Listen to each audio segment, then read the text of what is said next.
जैसा कि आप थंबनेल से देख पा रहे हैं, इस साल अपनी इनकम टैक्स की रिटर्न जब आप फ़ाइल करेंगे, आप उस रिटर्न के अंदर अगर रिफ़ंड क्लेम करते हैं, तो रिफ़ंड क्लेम करने से पहले जब आप आईटीआर फ़ाइल करें तो बहुत ही सोच समझ कर फ़ाइल करें।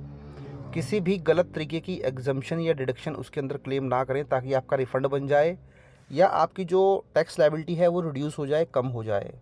तो आप उन लोगों से भी सावधान रहें जो आपको ये लालच देते हैं कि मैं आपका इतना रुपया रिफ़ंड करा दूँगा, आप मुझे 10% पे कर देना या 20% पे कर देना। क्योंकि जब आप ऐसे लोगों से काम कराएँगे जो कि आपके रिफ़ंड के बेस पे, कमीशन बेसिस पे काम करते हैं, तो वो कोशिश करेंगे कि आपका ज़्यादा से ज़्यादा रिफ़ंड हो, ताकि उनकी कमीशन भी ज़्यादा बने। तो जब भी आप आईटीआर फ़ाइल करवाने जाते हैं तो अपने डेटा को एक बार ज़रूर क्रॉस चेक कर लें कि कहीं कोई गलत डिडक्शन या एग्ज़म्पशन तो आईटीआर के अंदर फ़ाइल नहीं कर दी है, दिखा तो नहीं दी है जिससे आपका रिफ़ंड ज़्यादा बन गया है। सपोज़ करें, एक एग्ज़ाम्पल मैं आपको बताऊँ, अगर आपने सपोज़ करें 1 लाख रुपए की इन्वेस्टमेंट की थी सेक्शन 80 सी के अंदर, ओल्ड टैक्स रेज़ीम में आप एलआईसी की डिडक्शन ले सकते हैं 1.5 लाख रुपए तक। तो सपोज़ करें अब आपका रिफ़ंड ज़्यादा बनवाना चाहते हैं या आपकी टैक्स लायबिलिटी को रिड्यूस करवाना चाहते हैं, तो वहाँ पर 1 लाख की बजाय 1,50,000 की फ़िगर जो है वो फ़िल कर दी जाएगी इनकम टैक्स रिटर्न के अंदर, ताकि आपका जो रिफ़ंड बन जाए या फिर आपकी जो टैक्स लायबिलिटी है वो रिड्यूस हो जाए। तो ये करना बहुत ही आसान होता है कि कोई भी फ़िगर जो है वहाँ पे फ़िल कर सकता है, तो और आपका रिफ़ंड बना सकता है, टैक्स लायबिलिटी रिड्यूस कर सकता है।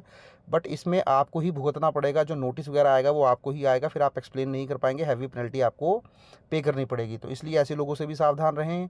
अगर आप फ़ाइल भी करवाते हैं तो अपनी रिटर्न को एक बार ज़रूर क्रॉस चेक कर लें कि उसके अंदर जो डेटा फ़िल किया है वो आपके एक्चुअल डेटा से मैच करता है या नहीं करता है। तो चलिए अब हम कुछ डेटा मैं आपको दिखा देता हूँ। तो देखिए, अभी तक अगर मैं बात करूँ, करीब-करीब 31 मई तक की अगर मैं बात करूँ, तो 75 लाख रिटर्न्स जो हैं वो फ़ाइल की जा चुकी थी, जिसमें से 71 लाख रिटर्न्स ई-वेरीफ़ाई भी हो चुकी थी। बट यहाँ पे जो एक नई चीज़ निकल के आ रही है वो ये आ रही है, मैंने कुछ दिन पहले वीडियो भी अपलोड किया था जहाँ मैंने 20 लाख रिटर्न्स के आसपास आपको बताया था कि इतनी रिटर्न ई-वेरीफ़ाई और फाइल हो चुकी हैं, जिसमें से केवल 4 रिटर्न ही प्रोसेस हो पाई थी। बट अब जब हम इनकम टैक्स पोर्टल पर जाते हैं तो वहाँ पर ये डेटा देखने को नहीं मिलता है कि रिटर्न कितनी प्रोसेस हुई हैं।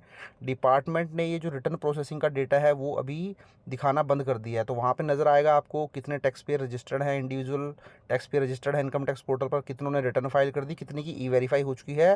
प्रोसेसिंग का डेटा नज़र नहीं आएगा। तो प्रोसेसिंग का डेटा नज़र नहीं आएगा, इसका रीज़न यही है कि डिपार्टमेंट के द्वारा प्रोसेसिंग जो है बहुत स्लो कर दी गई है, क्योंकि वो चाहते हैं कि कोई भी रिफ़ंड देने से पहले या आपने अगर टैक्स लायबिलिटी की एडजस्टमेंट की है तो उसको होने से पहले डिटेल्ड में आपका डेटा चेक कर लिया जाए। तो इसीलिए वहाँ पे प्रोसेसिंग का डेटा नहीं दिखा रहा है, क्योंकि जब तक आपकी रिटर्न प्रोसेस नहीं होगी, आप रिफ़ंड क्लेम नहीं कर पाएँगे। आपकी टैक्स लायबिलिटी, हो सकता है आपने कुछ रिड्यूस कराई हो झूठे क्लेम करके, तो वो चेक किए जाएँगे। तो इसके लिए देखिए डिपार्टमेंट क्या कर रहा है।